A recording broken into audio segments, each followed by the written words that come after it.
Vamos a hablar, como le comentaba antes de ir a la pausa. Queridos compañeros, vamos a hablar de algo sumamente importante de lo cual veníamos conversando en la semana. Todo lo referente a la salud mental y vamos a machear con todo lo que ha sucedido en los últimos tiempos. Para ello está con nosotros una persona con una larga trayectoria en el mundo de la salud mental. Hoy es director de CEICNEC, director general de CEICNEC, que es una clínica que se dedica exclusivamente a la salud mental. Ha sido presidente del Círculo de Psiquiatría, una persona con una larga trayectoria en esto. Él es el doctor Miguel Cuéllar. Acompáñame, vamos a conversar con él.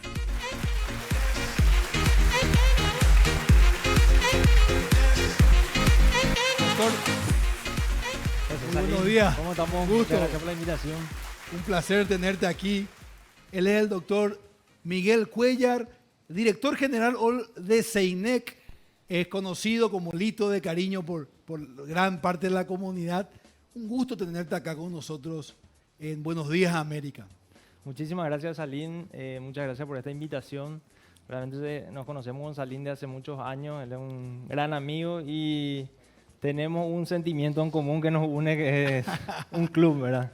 Así que muchas gracias por la invitación. Qué alegría. Y aparte de ser un gran amigo, el doctor es un profesional de primera línea, con una larga trayectoria, que es lo que se necesita en el tema de la salud mental, ¿verdad? Algo que queremos proponerle un título es la depresión en la mujer y la salud mental en general. Hace unos días hemos tenido un caso que todavía se está haciendo la autopsia de lo que sucedió en la zona Alto Paraná, de esta mamá que aparentemente se había lanzado con sus hijos. Todavía no sabemos si es así. Recordando un poco la información, 3 y 5 añitos, aparentemente hostigados por la suegra. Uso mucho la palabra aparentemente porque todavía nada está 100% comprobado. Entonces, como disparador, ¿cuál es la situación hoy de la salud mental? Y a partir de hoy vamos haciendo zoom en lo que es la depresión, si le parece. Sí, bueno, a nivel mundial realmente estamos en una situación muy difícil. La salud mental en los últimos años se vio muy deteriorada realmente. Desde la pandemia nosotros tuvimos un despertar en cuanto a lo que son los problemas de salud mental. Y a nivel mundial, Paraguay no está muy diferente en cuanto a la problemática. Realmente es una problemática creciente.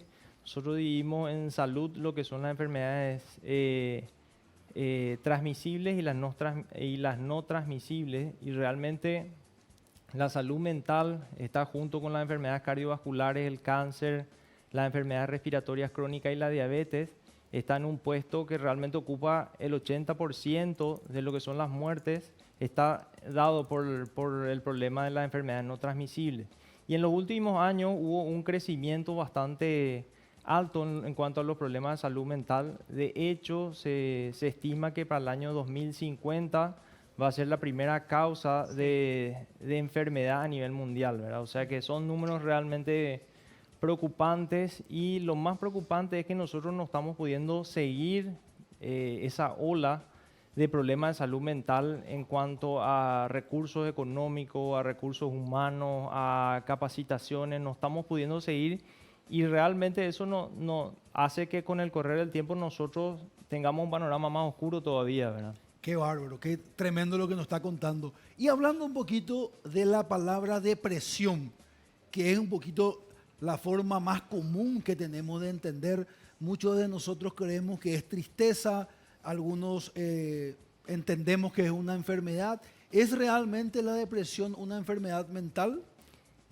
A tu pregunta categóricamente, Salim, la respuesta es sí, ¿verdad? La depresión es una enfermedad, y es una enfermedad como cualquier otra enfermedad. Así como la gente se enferma del corazón, se enferma del ojo, del riñón, también nos enfermamos del cerebro. Y tenemos que tener en cuenta que esto nos puede tocar a cualquiera. Hoy ya nadie está exento de poder sufrir una enfermedad como la depresión. De hecho, para el año 2050 va a ser la primera causa de enfermedad a nivel mundial, ¿verdad? Sí, es muy fuerte ese número, doctor. ¿Cómo le va? Un gusto tenerlo aquí. Realmente ese número, el año 2050, que sea la causa número 1 en el mundo, nos da la pauta de para dónde vamos y que realmente se va a requerir muchos profesionales del área de salud mental. Acá en Paraguay hay como un estigma muy grande todavía cuando se habla de salud mental. Es como que no se quiere reconocer que sea como usted dice, una enfermedad más.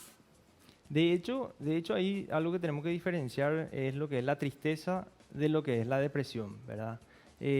La tristeza es una reacción absolutamente normal, una emoción normal ante una situación generalmente de pérdida o de duelo. Entonces cualquiera de nosotros puede estar triste, cualquiera de nosotros puede tener una emoción negativa. Ahora, cuando hablamos de depresión, la depresión ya es una enfermedad cerebral donde hay una serie de cambios a nivel de neurotransmisores en el cerebro que tiene una base genética donde hay una predisposición y luego pueden haber de repente factores desencadenantes o triggers, como se le dice hoy en día, que despierten síntomas depresivos. Ahora, cuando hablamos de depresión ya estamos hablando de una enfermedad prácticamente hoy en día sistémica. ¿Qué significa sistémica? Que afecta absolutamente todos los órganos, afecta al sueño, afecta a la alimentación, afecta al aparato gastrointestinal, afecta al cerebro, afecta al corazón, afecta absolutamente todo. La persona deprimida... Y la parte inmunológica. Y la parte inmunológica Sí. O sea, también. me bajan las defensas y me puedo enfermar más. De hecho, hoy en día se habla de la depresión como una enfermedad inflamatoria, en la cual el sistema inmunológico está activo, aumenta el cortisol y van a escuchar muchas veces que las abuelas, las mamás te dicen no tomes corticoides por mucho tiempo porque te bajan las defensas. Y bueno, Claro, ahí pasa eso que vos decís, aumenta el cortisol de forma crónica y el cortisol en realidad tiene que hacer picos y valles, pero cuando aumenta de forma crónica, como se produce en la depresión, empieza a producir una disminución en el nivel de defensa. De hecho, van a ver muchas veces que personas que están con altos niveles de estrés, por ejemplo, en épocas de exámenes, van a recordar sus compañeros de colegio, sus compañeros de facultad, que empiezan a tener fuego. exactamente Fueguito. el famoso fuego, que es el herpes bucal, que aparecen cuando las defensas bajan. Así es. ¿verdad? Mira qué interesante. Sí, es Cortisol, la hormona del estrés. Me gustaría invitar también a la conversación a Diego Martínez. Doctor, un gusto escucharlo con un tema tan sensible. Quiero tocar un caso particular que puede servir de forma genérica. Fue durante los últimos días la noticia, el caso de Carmen Ruiz Díaz, de profesión escribana, que aparentemente decide tomar una decisión drástica en la zona del Alto Paraná. Se habla mucho de que ella a tiempo no recibió la asistencia psicológica y demás.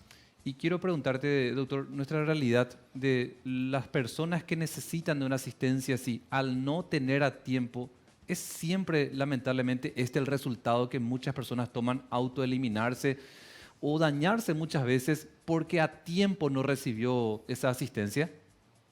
Bueno, el suicidio es algo que también es importante ponerlo sobre la mesa porque realmente hoy en día cada vez vemos en las noticias un poco más más frecuentemente y casi siempre le damos esa connotación trágica, cuando en realidad es algo que ocurre permanentemente y algo de lo que tenemos que hablar, ¿verdad? Uno de los grandes problemas del suicidio es el estigma. ¿Por qué el estigma? Porque no se habla. Y en realidad, hay un eslogan que usa, por ejemplo, la Sociedad Colombiana dice, prevenir es preguntar. ¿Qué significa eso? Mientras más nosotros hablamos, mientras más nosotros preguntamos, mejor nosotros prevenimos. El suicidio, a tu pregunta, a tu comentario, es una de las causas de muerte 100% prevenible.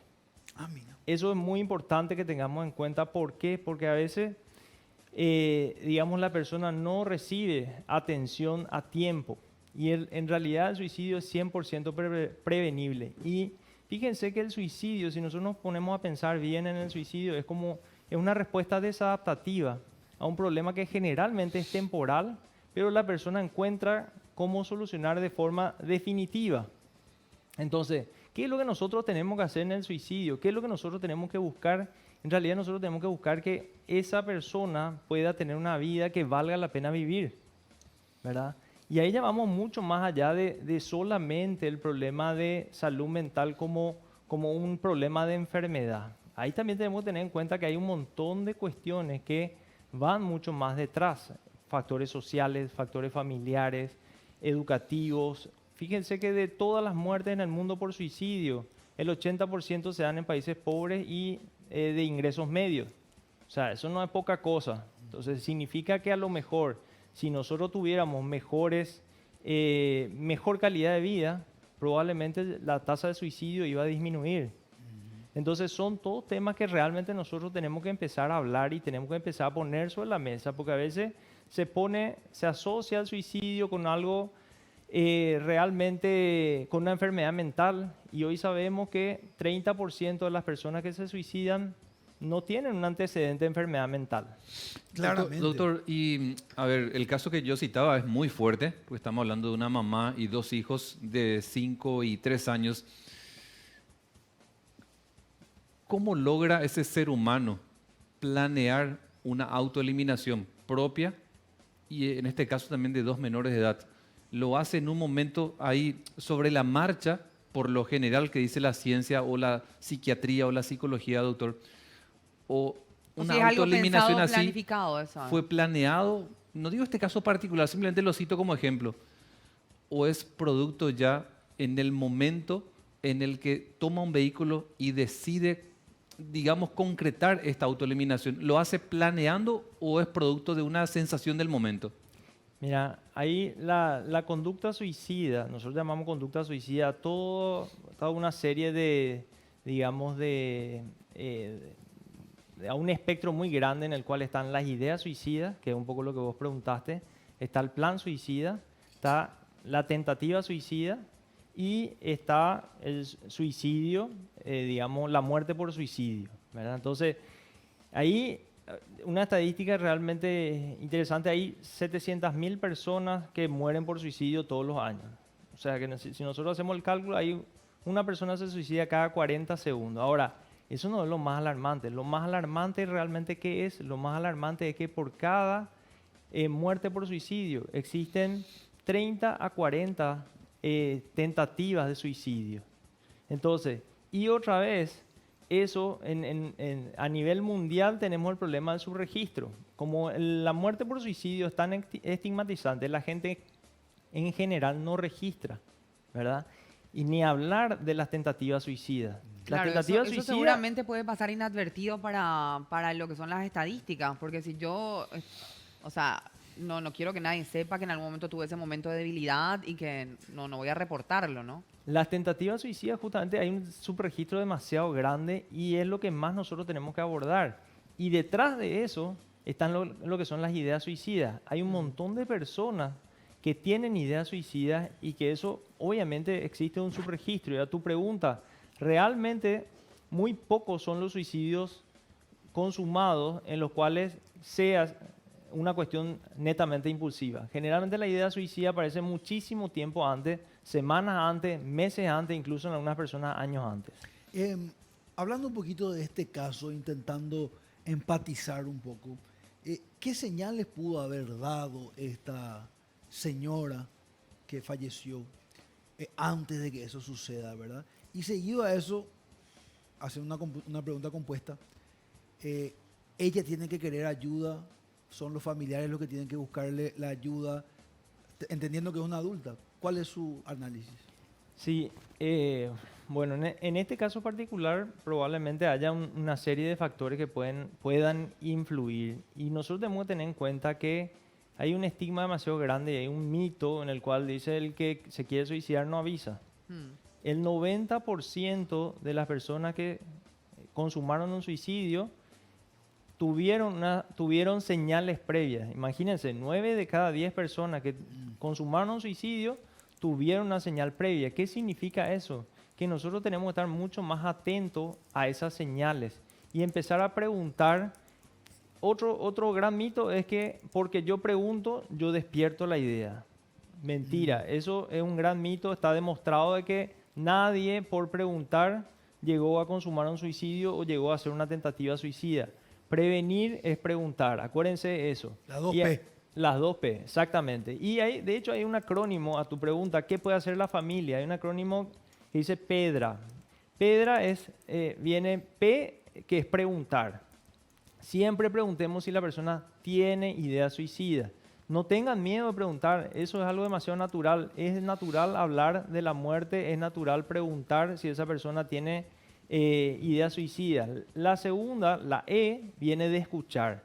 La escucha activa es demasiado importante dentro del ámbito familiar, dentro del ámbito educativo, dentro del ámbito de la amistad. El escuchar, la escucha activa, la escucha empática es demasiado sanadora, ¿verdad? Viene la R, que es de... La D, Pedra es. La D nos falta. perdón, la D viene de disuadir. Disuadir a la persona de que en realidad la opción de la muerte no necesariamente es una solución a sus problemas, ¿verdad? ¿Por qué? Porque esa persona en ese momento está demasiado desesperada, está demasiado desorientada y, como les dije, una respuesta adaptativa a un problema temporal donde uno quiere dar una solución definitiva, ¿verdad? La R, que viene de redireccionar, que significa poder buscar una ayuda profesional, poder guiarla a esa persona a que pueda consultar con un profesional de la salud mental. Y la A, que viene de acompañar. Entonces son pasos demasiado sencillos que cualquiera de nosotros puede hacerlo en el día a día. Qué bueno, usted ha vivido casos de éxito donde una persona cambió de opinión con respecto al suicidio. Vos sabés que, Salim, existen entrevistas a personas que sobrevivieron a una tentativa y el 50% de las personas refirieron que en el momento en que intentaron se estaban arrepintiendo. Por ¿verdad? eso no lo consumaron. No, muchos actos son, digamos, no llegan a consumar un suicidio, pero ¿por qué? Por el tipo de medio, por lo que fuera, ¿verdad? Pero esas personas describen que en el momento que estaban haciendo se estaban arrepintiendo. Qué bueno, claramente. Claudia. Claro, no, seguramente ese arrepentimiento tiene que ver con que, como usted decía, la solución que buscan es una solución definitiva. Hoy es el Día de las Madres en Paraguay, doctor, y le quería preguntar sobre la maternidad. Es algo que como que la gente lo presenta con mucha ilusión, con mucho optimismo, que la mamá tiene que ser siempre la que nutre, se romantiza. Entonces, me gustaría hablar, aprovechando que es este día, realmente hay otra parte de la maternidad que no es tan color de rosa, ¿verdad? Que tiene que ver con cómo lidiar con que una mujer tiene que dejar varias cosas de lado. Si estabas trabajando, ya de repente tenés que tomarte un break. Si estás acostumbrado a tener un perfil más ejecutivo, laboral, sea lo que te dediques, es como que tenés que dejar de lado. Hay un renunciamiento a las actividades que hacías antes y se ve todo como muy lindo, pero esa adaptación tiene un proceso donde muchas veces se habla de esto que es la depresión posparto, por ejemplo. En el caso de la escribana en particular, hace 3 años fallece el marido, nace el bebé, que la nena tiene 3 años, ¿verdad? Y no sé si esto quizás podría ser un reflejo, ya decía Salim que no tuvo una asistencia a tiempo, pero podríamos hablar específicamente cómo le afecta a la mujer esto de la depresión posparto. Y si finalmente uno quiere, se ve como lo más lindo cuidar al hijo, estar ahí, ¿por qué querría uno hacerle un daño como el que ocurrió, ¿verdad?, la semana pasada a estos 2 chicos? Bueno, con respecto al rol de la madre, tocaste un tema muy importante. ¿Por qué? Porque la madre sufre tantos cambios a nivel biológico, a nivel endocrinológico, hormonal, a nivel social, a nivel laboral, que muchas veces el problema en sí es que uno no puede acompañar con la misma velocidad de esos cambios, no puede acompañar la adaptación.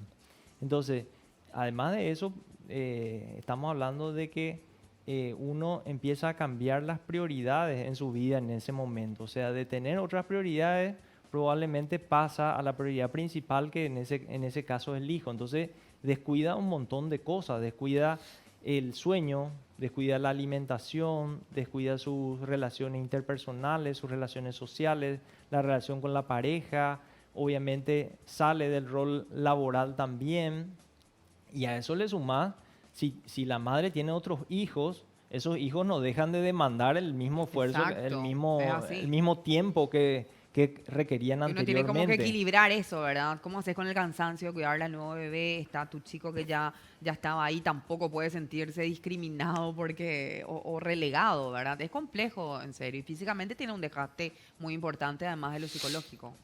Y fíjate porque son también condiciones muy extremas. O sea, la madre en ese momento pasó por un parto, ya sea por un parto vaginal o por una cesárea, ¿verdad?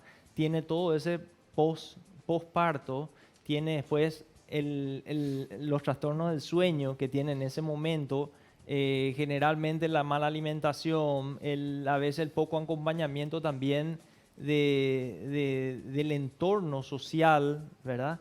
Y después nosotros tenemos un montón de problemas de repente que nos aparecen en la consulta como trastornos del sueño que Sí. quedaron post el primer año A mí me pasó eso, doctor. Yo cambié mi ciclo de sueño. Me dormía a las 6 de la mañana, pero lo que pasaba es que como tenía un chico ya un poco más grande, tenía que estar a las 7 ya alistándose para el colegio. Entonces me pasaba durmiendo 1 hora. Eso me pasó como 8 meses, ¿verdad? Donde de manera interrumpida. Son muchos los cambios, ¿verdad? Pero en el caso de lo que ocurría, como le decía, con las criadas, ¿es posible que haya tenido una depresión postparto? ¿Cuánto tiempo puede durar una depresión? Y si este rol de la mamá, que es la que nutre, la que cuida, ¿cómo compatibiliza con esto de querer hacerle daño a tus hijos? Ella estaba pensando que lo salvaba. ¿Qué es lo que pudo haber pasado por la cabeza de una persona en esa situación tan extrema? Bueno, ahí también es importante no juzgar, ¿verdad? ¿Por Ujú. qué? Porque nosotros empezamos a dar opiniones, que las opiniones justamente son opiniones y no son certezas, ¿verdad? Entonces, es muy difícil saber lo que pudo haber pasado en ese momento. Probablemente, digamos, ella no, digamos, pensó más en la situación de desesperación que ella pasaba en ese momento a Sí. pensar en el rol protector o no protector sobre sus hijos, Ujú. ¿verdad? Por eso hablaba hace rato de que es el suicidio en sí, la conducta suicida es una respuesta realmente desadaptativa en la cual la persona ya no encuentra otras herramientas para poder lidiar con su problema y Entiendo. llega a situaciones extremas como esta.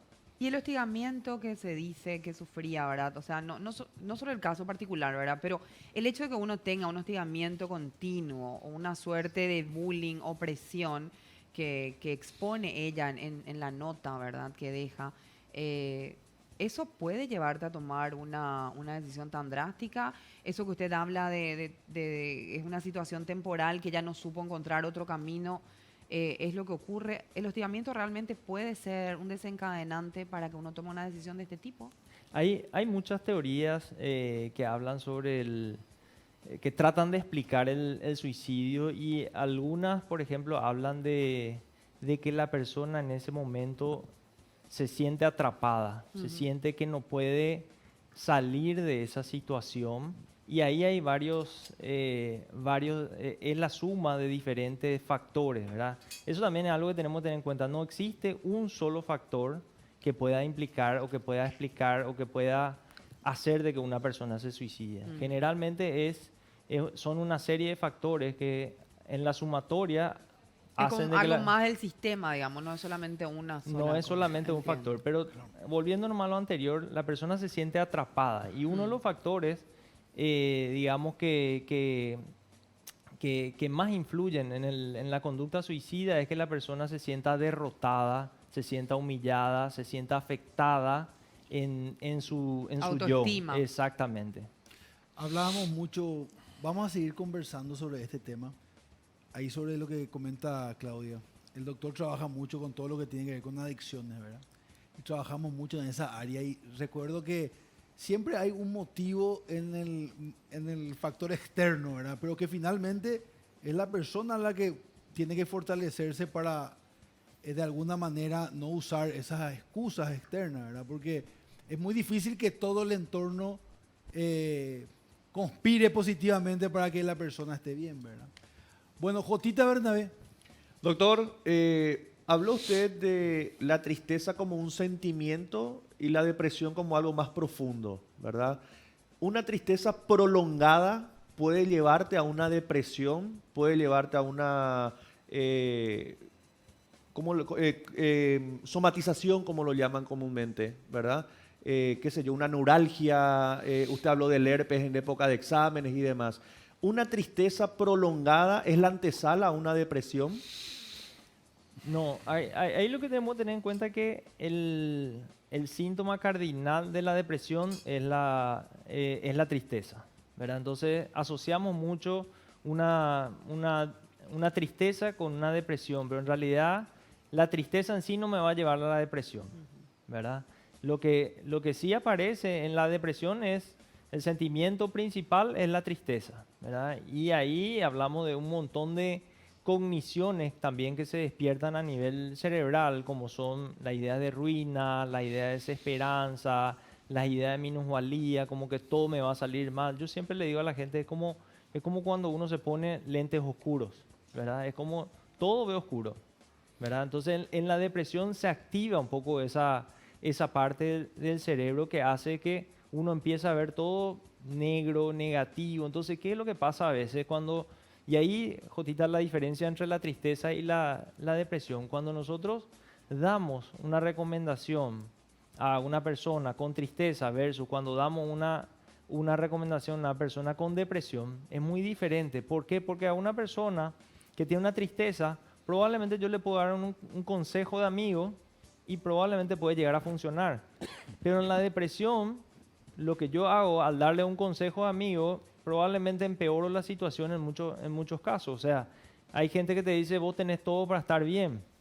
Eso, pero no tienen la capacidad de poder ver clínicamente, o sea, eso es lo que nos cuesta mucho, creo que entender, que esto es un músculo, el cerebro, tal cual como una mano, como un pulmón, que se enferma, ¿verdad? Y es muy duro porque culturalmente no estamos preparados para entenderlo.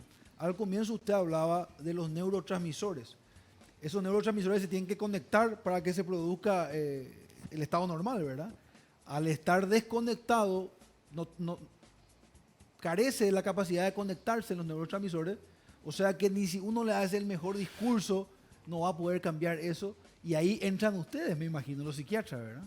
Así mismo, de hecho, si te pones a pensar, ese problema tenemos solamente con la salud mental, ¿verdad? Si tu hijo tiene asma, si tu vecina tiene un problema cardíaco, no se te va a ocurrir darle fuerza, darle apoyo solamente a esa persona. Lo primero que se te va a ocurrir es llevarla al médico, ¿verdad? Sí. Sin embargo, con la depresión pasan esos estigmas en el cual primero le hablas, segundo le haces escuchar lindas músicas, tercero le querés llevar a caminar, cuarto le querés llevar al sacerdote, quinto, y ahí pasa un montón de tiempo en el cual esa persona no recibe atención, y tenemos que tener en cuenta que con las enfermedades mentales pasa lo mismo que con el resto de las enfermedades. ¿Qué pasa con la enfermedad cuando vos no tratás a tiempo?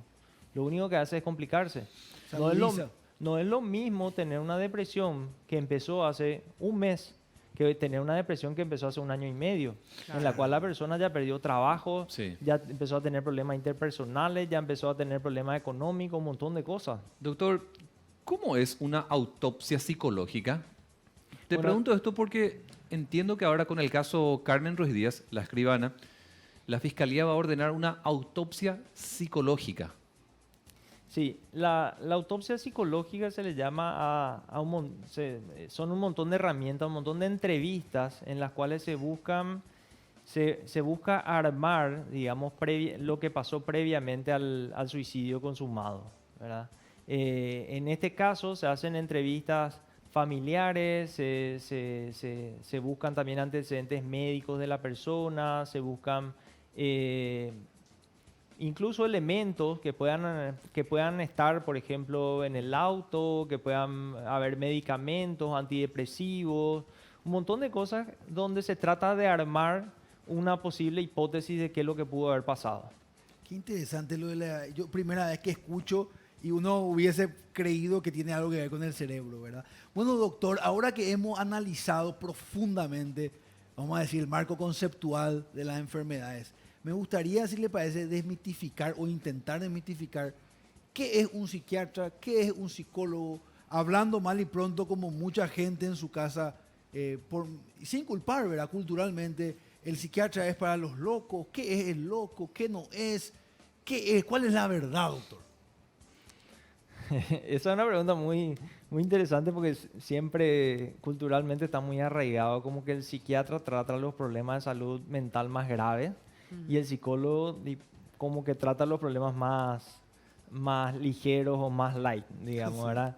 Pero en realidad hoy en día sabemos que digamos, Tabú. ese tabú ya no puede estar presente. Hoy estamos hablando de que la salud mental tiene que ser abordada por equipos multidisciplinarios, ¿verdad? Equipos multidisciplinarios en el cual haya un montón de agentes que trabajen sobre la salud mental, ¿verdad? Hoy nosotros tratamos de mirar al ser humano como un ser biopsicosocial, incluso se agrega a veces una cuarta dimensión que es la espiritual también, ¿verdad?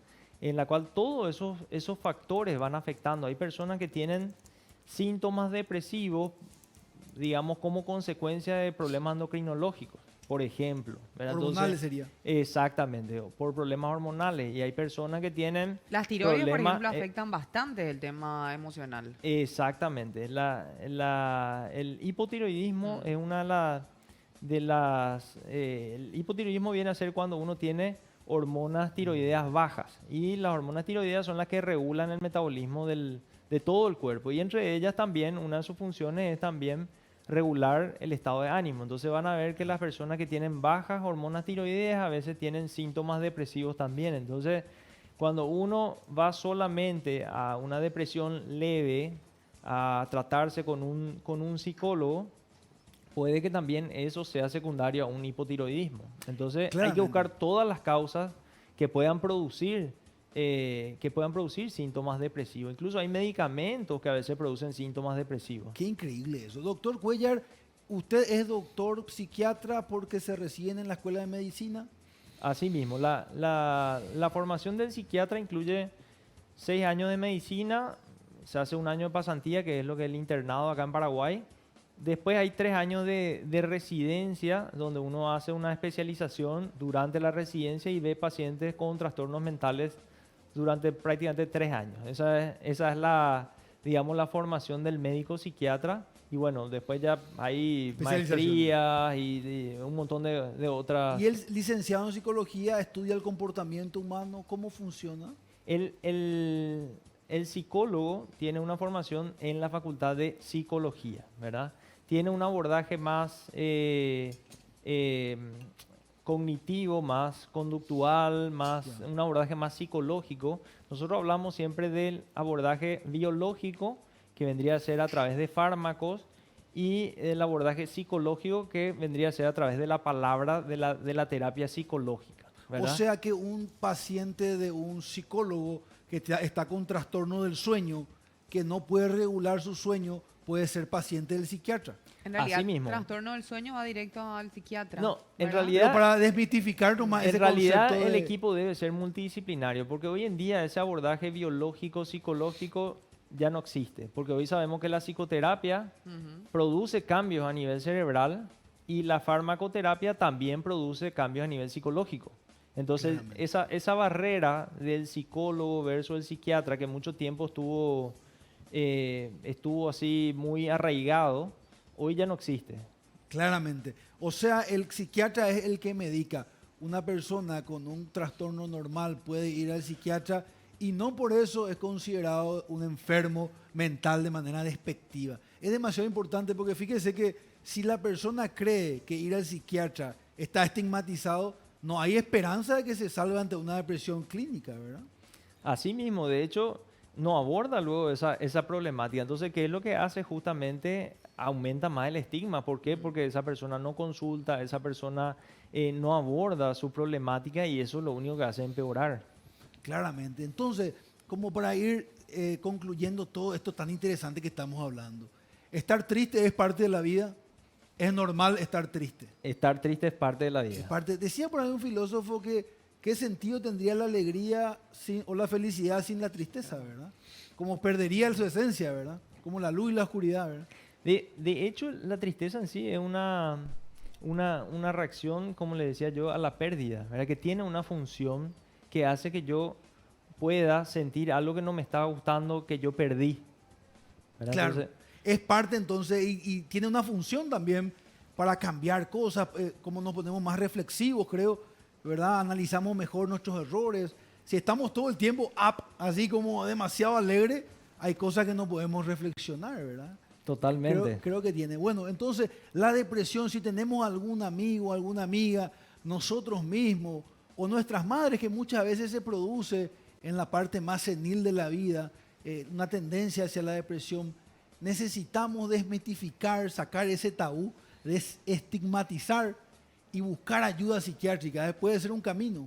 Totalmente. De hecho, es el camino que nosotros tenemos que buscar, ¿verdad? Es el camino de poder abordar eso, de poder hablar de eso, de poder ir al médico a consultar, ¿verdad? A poder buscar un tratamiento, porque en realidad lo único que nosotros hacemos cuando no buscamos un tratamiento es aumentamos el estigma, aumentamos los costos de tratamiento también. ¿Por qué? Porque las pérdidas que se producen a lo largo del tiempo cuando uno no trata una enfermedad económicamente en cuanto a salud son mucho más grandes.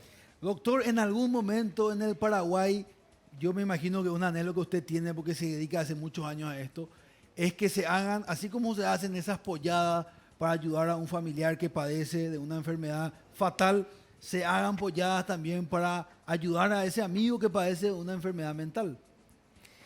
Y ojalá que no salgan realmente, ojalá que nosotros podamos tener presupuesto en algún momento. No, me refiero a la Claro, conciencia. que nadie haga apoyadas, a sería la, lo a ideal, la ¿verdad? conciencia. Sí. A la Sí, conciencia. pero conste que esto de la conciencia no es solamente a nivel Paraguay, a nivel mundial tenemos ese estigma y esa barrera que nosotros, de hecho yo hoy en día estoy en la Sociedad Mundial de Psiquiatría y realmente estamos muy metidos con abordar el estigma a nivel mundial de lo que es la salud mental, ¿verdad?